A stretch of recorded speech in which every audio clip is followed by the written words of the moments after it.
Will a clogged ram air affect any other instruments? Trick question. No. So it won't. This is the biggest one to get them on.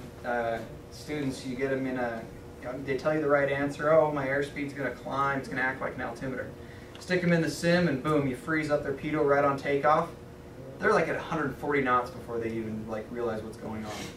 So there's a disconnect between saying it and actually seeing it and recognizing it. So the biggest thing here is to make sure that they actually know how to diagnose the problem. Once again, it's that disconnect between what they learn on the ground and what they learn in flight. They need to be able to correlate that.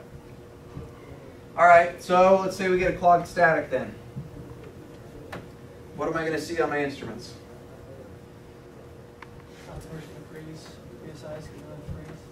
So altimeter will freeze where it's at. So if we were at 8,000, it would freeze at 8,000. VSI would do what? Go to 0. Go to 0 and stay at 0. And airspeed? That would still work, but it's going to be off because it's going to use the static source that was frozen. All right, so I got 8,000 foot air trapped inside of here.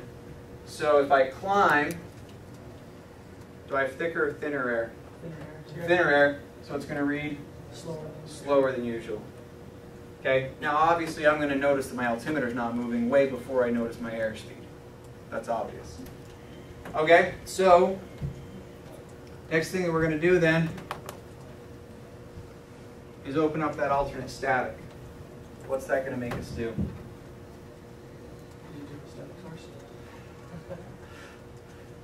It's going to give you erroneous errors on the instruments because you're going to be using, I don't know about the diamond, is it using inside the cabin alternate source or is it outside? It's inside. Okay, so we're going to use the alternate static source, which is coming from inside of the cockpit. What is that going to do to our instruments? You're getting a slight increase of a slight climb in your altimeter, slight climb VSI and then back to 0, and your airspeed, I don't remember. Slight increase in airspeed? Increase. All right, so I'm going to see an increase in everything. Why? Because the pressure is lower inside the cabin outside. Why? Probably slipstream, I imagine. It's the low pressure going over the cabin.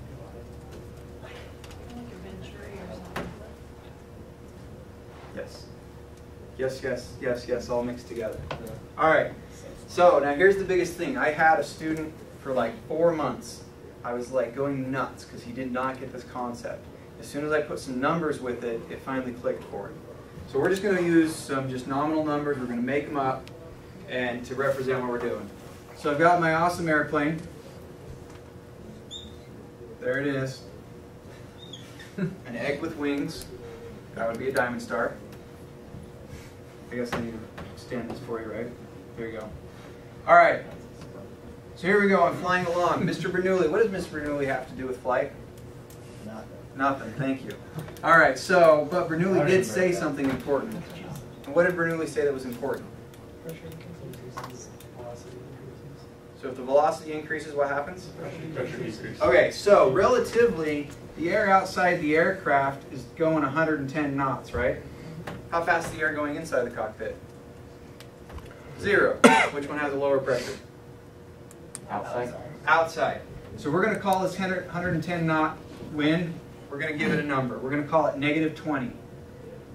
What does the word static mean? Non-moving. Still not moving, right?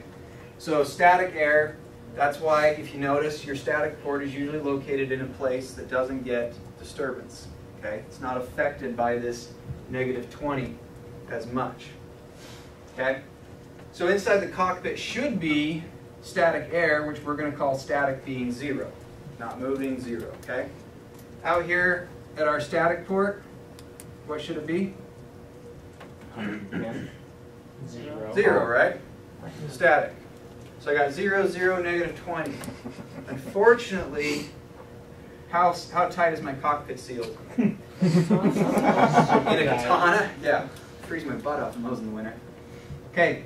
In a diamond star, it is sealed a lot better, but still it's going to depend.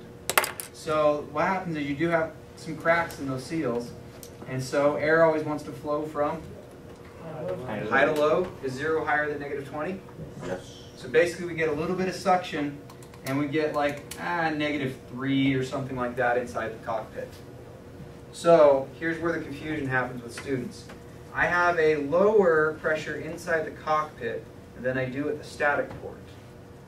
But I still have a lower pressure outside than in the cockpit. Okay? So a really good example of what to do on this. The example you do with the students is you take them up, trim it out, we're at 8,000 feet, whatever, and there's a big red sticker that points to this alternate static valve that says all vents and windows must be closed to use the alternate static. So we close everything off, we open it, the VSI bumps like maybe 200 feet per minute, the altitude and airspeed barely budge, just barely. So then we open the windows. Do the windows suck or blow in a dime star? They suck. Okay, they're streamlined with that airflow and they suck. Those diamond stars are really nice because they have the flap windows. Just open it up about an inch and let it go. That thing will just suck closed. So we open up the windows, it's really loud, open up the alternate static. That thing climbs at like 2,000 feet per minute. Your airspeed goes up by like 5 knots, 100 feet on the altitude. So then we do the opposite. We close everything off. Now we open the vents. Do they suck or blow? So that's going to create a higher pressure in the cockpit. And then we open the alternate static and everything drops 2,000 feet per minute. And we show them why it's important that we have a stable atmosphere in the cockpit before we open up the alternate static. Okay? But this right here, these numbers, is what's going to do it. Oh yeah, I forgot to brief you guys. By the way, take really good notes because you guys get to teach me. And, oh, we're missing Mike and, what's his bucket? Scott. I forget his name. They'll tell you that they wish they'd taken more notes. So seriously, write it all down. You think you'll remember it, you won't. So, okay? I do have good news though. We've made a packet with most of this in it that I will be getting to all of you. So there is some good news. All right, so that's where our low pressure comes from. So I've got a slightly lower pressure. Obviously, it's going to make us climb. Airspeed now. I'm ramming in 8,000 foot air, but now my static only has 7,800 foot air in it. Which one's thinner? 8,000. I'm sorry, I did that backwards, didn't I? 8,200 foot air, because it goes up, lower pressure. So my airspeed is going to read faster because I've got thicker air coming in here. When you take this, if you have students that are struggling with it, whenever you have a student that doesn't get the concept, use an analogy that has nothing to do with aviation. The biggest problem that people have is they start trying to use an aviation analogy. Well, if the student doesn't understand that, how are they going to understand the analogy, if that makes any sense? So some really dumb ones that you can use, or I guess good ones. One of the guys said, okay, you know, I've got my diaphragm here. I always call it a balloon. It's like having a balloon. Blow it up, it gets bigger, it makes that needle on the airspeed move. So if I've got 100 guys inside of there, and I got 200 guys out here, and they're pushing against each other, who's going to win? So using simple, weird things like that. I got football players, and they're going against each other, who's going to win? Any example like that will work. Okay. So, any questions on that?